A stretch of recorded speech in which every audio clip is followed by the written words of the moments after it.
Salut, c'est Hadès. Et si je vous parlais de démonétisation d'argent métal? Bienvenue dans un monde pas très joyeux, mais ô combien nécessaire, de notre petite épopée monétaire. Aujourd'hui, on parle d'un crime, pas un braquage de banque, non, un braquage par la banque. Le crime de 1873, ou comment l'État américain a poignardé ses citoyens en douce avec une plume trempée non pas dans l'encre, mais dans l'or des puissants. La plume assassine. Nous sommes en 1873. Le Congrès américain vote une loi monétaire technique, aride, presque soporifique, le Coinage Act. Aucun feu d'artifice, aucun débat public passionné. Juste quelques bureaucrates qui gribouillent des mots qui vont pourtant changer le destin de millions de personnes. L'objectif du crime? Supprimer la frappe de pièces en argent. Adieu le bimétallisme. Place à un système monétaire basé exclusivement sur l'or. Fini l'équilibre entre deux métaux complémentaires. On passe d'un système souple, vivant, presque démocratique, à une machine rigide, froide, au rouage doré mais impitoyable. Pourquoi ce choix? Alors pourquoi ce virage soudain? Officiellement, c'est pour moderniser la monnaie. Moderniser. Ce mot fourre-tout qui sert toujours à masquer une trahison. La vraie raison?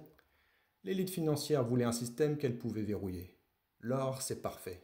Rare pour l'époque, contrôlable, manipulable. Contrairement à l'argent, qui circulait joyeusement dans les mains du peuple. Paysans, artisans, commerçants, même les mineurs d'argent. En supprimant l'argent de la monnaie, on assèche la masse monétaire.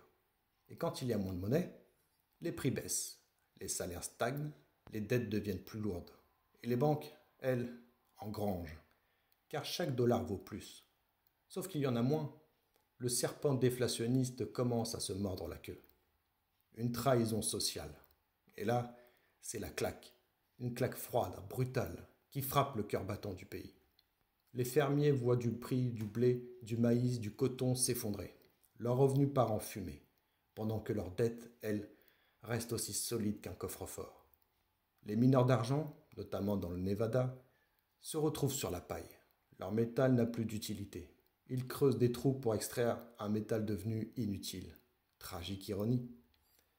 Les salaires, eux, se prennent une inflation inversée dans la figure. Les prix baissent, certes, mais les salaires aussi. Le pouvoir d'achat? Une illusion qui fond comme neige au soleil d'un créancier. Et les petits commerçants, eux, n'ont plus de clients solvables. Plus de circulation, juste du crédit. Et des faillites en cascade. Et pendant ce temps, les banques engrangent. Moins de monnaie égale plus de contrôle. Plus de défauts de paiement égale plus de biens saisis. L'enrichissement par appauvrissement généralisé. L'État au service de la finance. Ce n'était pas une erreur, c'était un plan. Un changement de paradigme orchestré par et pour les créanciers. Car dans un monde étalon or, la dette ne meurt jamais. Elle grossit, elle s'alourdit, elle s'impose. Et l'État?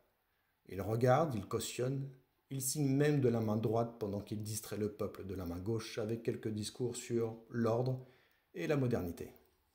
Et pourquoi? Pour faire plaisir à la City de Londres, car à l'époque, être sur les talents or, c'est comme avoir un 5 étoiles au guide Michelin de la finance. Mais la finance internationale, bien sûr.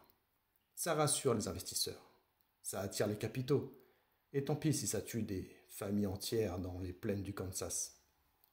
Le coût humain? Le coût de la vie explose, non pas par inflation, mais par raréfaction. On vend plus, mais on gagne moins. On emprunte, mais on ne rembourse plus. On travaille, mais on s'endette quand même. Les taux d'intérêt, eux, deviennent les nouveaux bourreaux silencieux. Les familles éclatent sous le poids des dettes. Les migrants, les migrations internes augmentent. Les milliers de fermiers quittent leurs terres, fuient les saisies, cherchent du travail dans les villes, où ils deviennent ouvriers sous-payés, taillables et corvéables à merci. Le rêve américain, hein, enterré sous les lingots d'or de la Banque centrale. Une ironie mordante. Et le plus beau, c'est que quelques décennies plus tard, face à une autre crise, l'État fera exactement l'inverse. Imprimer de la monnaie à tout va, relancer par la dépense, élargir la masse monétaire à coups de planches à billets. Comme quoi, même dans la trahison, l'État est recyclable. En conclusion, et nous dans tout ça? Ce n'était pas un changement de système, C'était un coup d'État monétaire, une ingénierie sociale déguisée en réforme technique, un transfert de richesse brutal, froid, chirurgical. Et aujourd'hui, aujourd'hui on recommence. Outre outil, même ficelle, l'argent papier, les taux négatifs, l'inflation déguisée, le contrôle numérique des monnaies. Alors la vraie question, c'est quand la monnaie devient une arme de domination, vivons-nous encore en démocratie? Ou bien sommes-nous juste des figurants dans un théâtre de marionnettes, tirés par des ficelles dorées? Abonne-toi, partage ce crime historique, et rappelle-toi, l'histoire ne bégaye pas, elle murmure à ceux qui savent écouter.